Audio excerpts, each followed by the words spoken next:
Selon les pays, jusqu'à 70% des femmes sont victimes de violences à un moment ou à un autre de leur vie. C'est un problème majeur que les gouvernements ont du mal à résoudre et les organisations réclament de meilleurs dispositifs de prévention et d'accompagnement. Aujourd'hui, combien de femmes subissent encore ces mauvais traitements? Vous savez, je ne les ai peut-être pas subis tous les jours, mais je ne sais pas. Vu comme les choses se passaient, je pense que quelque chose de vraiment dramatique se serait produit.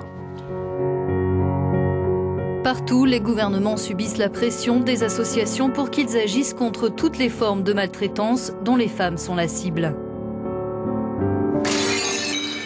Il y a les violences conjugales, mais aussi les viols, les agressions sexuelles, le trafic d'êtres humains ou les mariages forcés.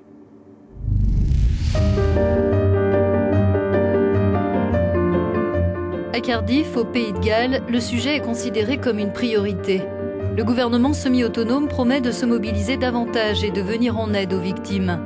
Une nouvelle loi destinée à lutter spécifiquement contre le phénomène est en préparation.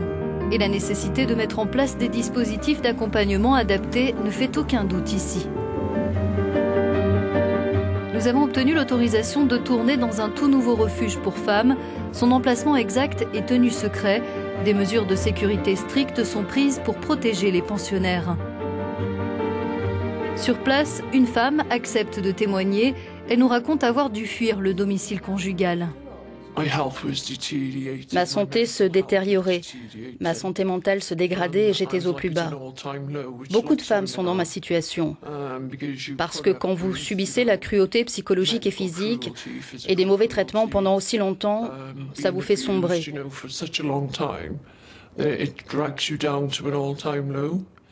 Et si je n'avais pas été capable de venir dans ce refuge, je ne sais pas, je serais probablement morte aujourd'hui parce que tout ça, ça peut faire des dégâts terribles à votre esprit et à votre corps.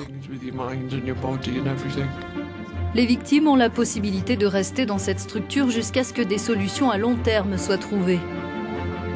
À la différence de la plupart des refuges, notamment des quelques autres de la ville, ici on ne propose pas de vivre en communauté. On peut loger jusqu'à 12 familles en appartements individuels. Quand on a entre 7 et 10 familles qui vivent toutes sous le même toit et qui éventuellement partagent la même cuisine, la situation peut devenir explosive entre les mères, les enfants. Et si vous vous retrouvez dans cette situation, le domicile que vous venez de fuir peut devenir le lieu où vous devez retourner, vous et vos enfants. Parce que là-bas, vous n'avez pas à partager l'espace avec cette autre famille. Des appartements individuels construits pour ça, c'est la meilleure solution.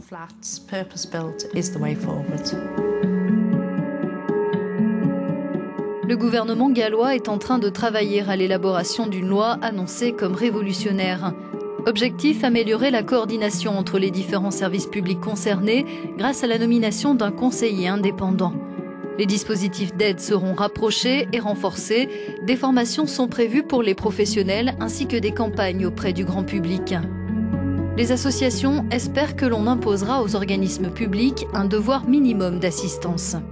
L'éducation est aussi évoquée dans cette ébauche de loi. Il est prévu d'apprendre aux enfants de primaire ce que sont de bonnes ou de mauvaises relations. Au secondaire seront abordées les différentes formes de violence et de mauvais traitements.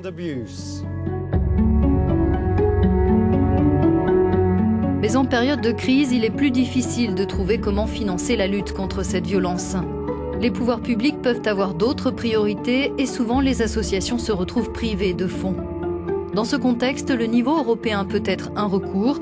La législation protégeant les droits des victimes s'applique déjà dans chacun des États membres et Bruxelles finance les opérations de sensibilisation menées à l'échelon national. Les organisations d'aide aux victimes peuvent aussi demander une subvention européenne, mais souvent elles dépendent uniquement de leurs ressources locales. C'est le cas de l'association de Paula Hardy, elle espère pouvoir maintenir son activité. Je pense que la situation est toujours tendue entre la quantité d'argent disponible et les dispositifs nécessaires pour aider les victimes. Il faut que l'on travaille ensemble pour être sûr de bien voir où sont les besoins et de maximiser l'efficacité de nos actions. Et il faut regrouper nos associations et mener des actions communes pour garantir une assistance à la hauteur des besoins des femmes et des enfants vivant au Pays de Galles. Un espoir partagé par toutes ces femmes victimes qui estiment avoir eu de la chance de trouver du secours alors qu'elles étaient en détresse.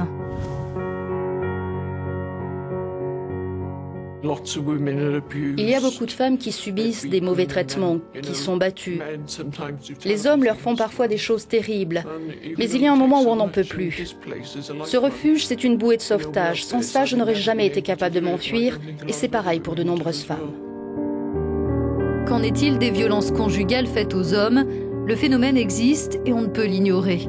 D'après les associations, il faut s'attaquer aux problèmes séparément et faire porter le plus gros des efforts sur l'aide aux femmes, les victimes les plus nombreuses.